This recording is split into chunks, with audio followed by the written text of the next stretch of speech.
Kompas Petang kembali masih bersama saya Sini Permadi. Saudara, di tengah isu PKS akan bergabung dengan Koalisi Indonesia Maju dan ketidakpastian pencalonan Anies Baswedan, Presiden PKS Ahmad Syahiku membocorkan hasil musyawarah Majelis Syuro PKS. Presiden PKS Ahmad Syahiku mengatakan telah berkomunikasi dengan Presiden terpilih Prabowo Subianto. PKS telah lama menjalin hubungan dengan Prabowo di Pilpres 2014 dan 2019. Hasil musyawarah Majelis Syuro ke-11 PKS mengamanatkan kepada pimpinan PKS untuk melanjutkan komunikasi politik dengan para pimpinan partai politik Koalisi Indonesia Maju. Bahwa pimpinan PKS telah berkomunikasi dengan Bapak Prabowo Subianto sebagai Presiden Republik Indonesia terpilih pada Pilpres 2024. Musyawarah Majelis Syuro yang ke-11 ini mengamanatkan kepada DPP PKS untuk melanjutkan komunikasi yang telah berlangsung baik kepada pimpinan-pimpinan partai, tokoh-tokoh keumatan, tokoh-tokoh kebangsaan sebagai upaya untuk membangun Indonesia yang lebih baik. Juru bicara PKS Muhammad Khalid menyebut PKS telah beranjak ke opsi lain setelah opsi pertama mendukung Anies Sohibul Iman lewat. Setelah batas 4 Agustus untuk mencari tambahan kursi dari partai lain tidak terpenuhi, PKS membuka opsi lain. Salah satunya dengan menjajaki kerjasama dengan Koalisi Indonesia Maju. Meski koalisi dengan Kim masih dikaji, Khalid bilang komunikasi PKS dengan Anies Baswedan masih berjalan. Sedang menjalin penjajakan, ya, hal-hal apa yang bisa kita sinergikan terkait bagaimana Indonesia ke depan. Terkait pasangan aman itu berakhir sampai tanggal 4 Agustus, ya. Tapi sampai detik ini kita masih juga membangun komunikasi dengan Mas Anies dan opsi yang kedua sudah berjalan saat ini. Ya, tapi ketika tenggat waktu 4 Agustus itu sudah lewat, maka opsi kedua inilah yang ingin kita kaji, kita bahas dan kita perdalam. Itulah kemudian pimpinan kami berkomunikasi dengan pimpinan partai politik lainnya termasuk dengan Koalisi Indonesia Maju. Kalah di Pilpres 2024 tak menyurutkan langkah mantan Gubernur Jakarta Anies Baswedan kembali maju Pilgub Jakarta kedua kalinya. Mengantongi elektabilitas tertinggi sejumlah lembaga survei, Anies yang pertama meraih sokongan politik di panggung Pilkada Jakarta. 12 Juni lalu, DPW PKB Jakarta resmi mendukung Anies sebagai calon tunggal Gubernur Jakarta. Kalau Jakarta ingin benar-benar rapi, Jakarta ingin benar-benar selesai dalam artian masyarakat bawahnya senang, bahagia, tiada lain pilihan PKB kepada Anies. Ini bukan kampanye. Ini faktor kenapa PKB itu mendukung Bapak Anies Baswedan. 20 Juni, PKS menyusul memberi dukungan untuk Anies. Beda dengan PKB, PKS mendeklarasikan Anies maju Pilgub sepaket dengan Sohibul Iman.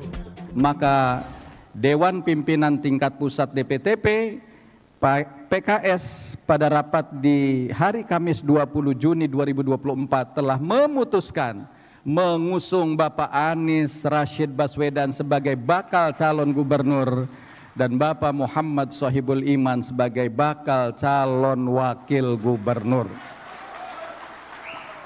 Siap berjuang memenangkannya?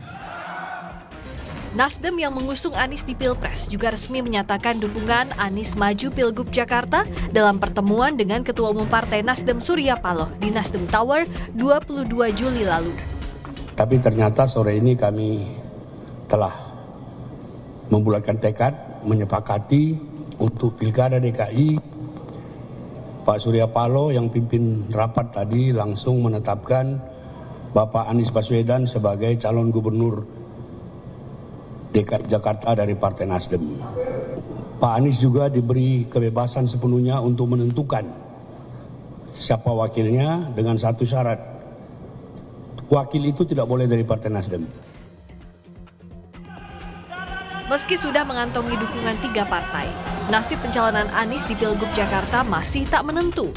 Belakangan muncul Kim Plus yang mengusung Ridwan Kamil. Santer terdengar jika Kim Plus berhasil memborong dukungan dari partai-partai pendukung Anies terancam gagal maju Pilgub dan ada kemungkinan Ridwan Kamil melawan kota kosong. Tim Liputan, Kompas TV. Majelis Syuro PKS mengamanatkan melanjutkan komunikasi dengan Koalisi Indonesia Maju setelah tenggat 4 Agustus agar Anies Baswedan mencari tambahan kursi Koalisi Pilgub Jakarta terlewati. Apakah keputusan ini menjelaskan arah PKS akan bergabung dengan Koalisi Indonesia Maju dan dengan demikian meninggalkan Anies Baswedan? Sudah ada juru bicara PKS Muhammad Khalid dan pengamat politik yang juga Direktur Eksekutif Indikator Politik Indonesia Burhanuddin Muhtadi. Selamat sore semuanya, apa kabar? Sore. Selamat sore, Assalamualaikum. Waalaikumsalam warahmatullahi wabarakatuh. Saya mau ke Bang Khalid dulu. Bang Khalid, kan sebenarnya PKS dengan partai politik lain termasuk juga yang ada di koalisi Pak Prabowo kan sudah berkomunikasi dari lama. Tapi sekarang resmi dari Dewan Syuro mengamanatkan melanjutkan komunikasi. Ini memang nunggu dulu tenggat 4 Agustus atau dari komunikasi yang sudah dijalin belum ada titik temu? Ya, tadi konteks terkait keputusan musyawarah Majelis Syuro yang ke-11 adalah berkomunikasi dengan Presiden terpilih Bapak Prabowo Subianto untuk membahas masalah-masalah kebangsaan, masalah-masalah Indonesia ke depan. Jadi memang konteks musyawarah Majelis Syuro ini kita berpikirnya adalah dalam skala nasional dan situasi politik internasional. Tidak secara khusus dalam terminologi Pilkada DKI Jakarta. Dan tentu membangun komunikasi itu diperintahkan kepada seluruh pimpinan partai politik, bukan hanya dengan Koalisi Indonesia Maju. Tentu dalam konteks Pilkada Jakarta, salah satu opsi yang sedang kita susun di kerangka kerja kita yang kedua adalah kita membangun komunikasi, salah satunya adalah dengan Koalisi Indonesia Maju. Tapi tujuan untuk melanjutkan komunikasi kalau nggak membahas soal pilkada juga, apa dong Bang Khalid? Ya, banyak hal yang sedang kita bahas ya. Tukar pikiran kan sudah lama nih, pimpinan PKS dan Pak Prabowo Subianto tidak berkomunikasi secara khusus ya terkait Indonesia ke depan, pembangunan Indonesia ke depan. Saya pikir itu adalah hal yang sangat bagus ya, komunikasi antar pimpinan partai dengan Pak Prabowo Subianto sebagai presiden yang terpilih. Oke, kalau Mas Burhan membacanya amanat dari Dewan Syuro PKS, iakah hanya seumum itu atau ada lagi yang sebenarnya dimaksudkan? Ya, saya kira apa yang kita saksikan belakangan ini itu menunjukkan indikasi kuat PKS mundur secara teratur terkait dengan pencalonan Anies sebagai calon gubernur DKI Jakarta.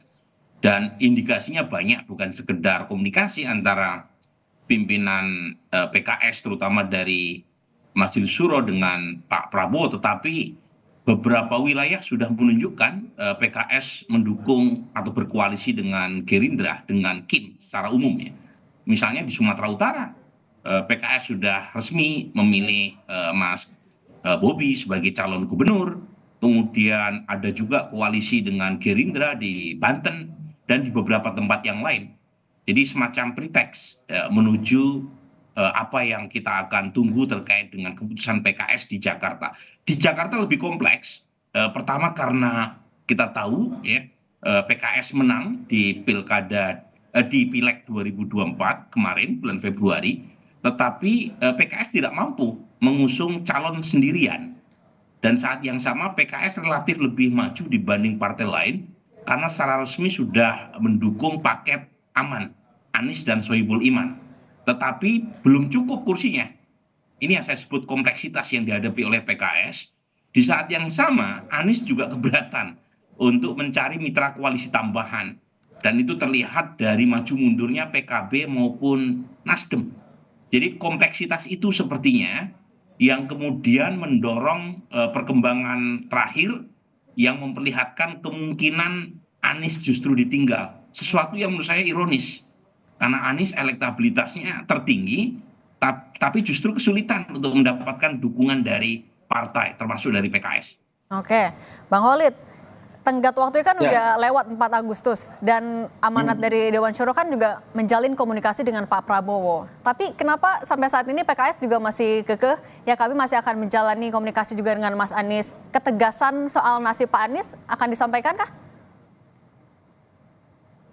Jadi kita memiliki tadi saya sampaikan 2 kerangka kerja. Kerangka kerja yang pertama adalah kita mengusung Anies Sohibul Iman, dan itu dalam kerangka kerja itu dibuat term and condition 25 Juni sampai 4 Agustus. Sekarang kita memasuki kerangka kerja yang kedua, yakni kita membuat opsi lain di luar opsi yang pertama. Opsi yang kedua ini salah satunya kita membangun komunikasi dengan Koalisi Indonesia Maju. Tentu membangun komunikasi tidak harus dibatasi. Setelah kita opsi kedua kita kaji, kita bahas, opsi yang pertama langsung kita tidak kita lihat tengok lagi, tidak seperti itu. Tapi saat ini kita betul-betul pimpinan mengkaji, membahas secara mendalam opsi kedua, kerangka kerja kedua, untuk kita lihat skema apa yang terbaik buat warga Jakarta. Dan inilah yang ingin kita terus dorong. Tadi amanah dari Majelis Syuro adalah untuk salah satunya membangun komunikasi, bukan hanya Jakarta sebenarnya. Kalau kita lihat, ini kita sedang pilkada serentak kan. Pilkada serentak itu lebih dari 500 pilkada. Kita banyak sekali berkoalisi, ya, bukan hanya dengan partai yang kemarin berkoalisi di Pilpres, ya, dengan beberapa anggota partai di Koalisi Indonesia Maju di beberapa tempat kita juga sudah berkoalisi, ya, misalnya di Sumatera Barat dan sebagainya. Jadi kita melihatnya di konteks yang lebih luas. Jadi kalau Majelis Syuro ini pembahasannya bukan hanya satu wilayah, misal di Jakarta saja, tapi kita perspektifnya secara luas, secara nasional, kita melihat komunikasi yang bagus dengan seluruh pimpinan partai itu sangat baik. Karena kita akan membangun banyak titik temu, banyak kebutuhan untuk saling support dalam menggenapi tiket untuk kita bisa berlayar. Oke, kalau Mas Burhan melihatnya, saat ini arahannya adalah menjalin komunikasi dengan koalisi Pak Prabowo, tapi Pak Anies juga saat ini masih ditahan nih, masih dijaga komunikasinya. Ini menandakan apa? Apakah ada 2 faksi yang berseberangan sebenarnya di internal PKS? Menurut saya menunggu waktu juga, karena kan masih ada beberapa waktu sampai 27-29 Agustus ya 2024. Jadi segala kemungkinan masih terbuka, tetapi per hari ini sepertinya langkah PKS untuk merapat ke KIM itu jauh lebih besar ketimbang PKS menjalin koalisi sendiri untuk mengusung Anies. Indikasinya cukup banyak, selain tadi beberapa tempat di mana PKS sudah menjalin koalisi dengan KIM, tapi saat yang sama ada lontaran inisial S yang disebut sebagai pendamping Ridwan Kamil oleh Airlangga Hartarto, Ketua Umum Partai Golkar. Dan S di sini sangat besar kemungkinannya menunjuk pada tokoh PKS. Kemungkinan Suswono.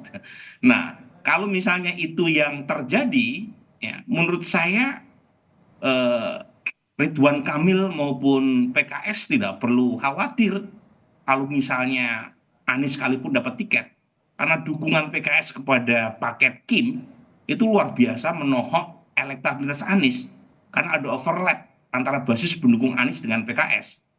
Jadi saya sendiri termasuk orang yang berharap Anies bisa berlayar tanpa atau dengan dukungan PKS. Tapi kalau Mas Burhan melihatnya sebenarnya pola politiknya dari PKS untuk di Pilgub Jakarta seperti apa? Memang seperti ini, menyiapkan 2 opsi jelang detik-detik terakhir pendaftaran?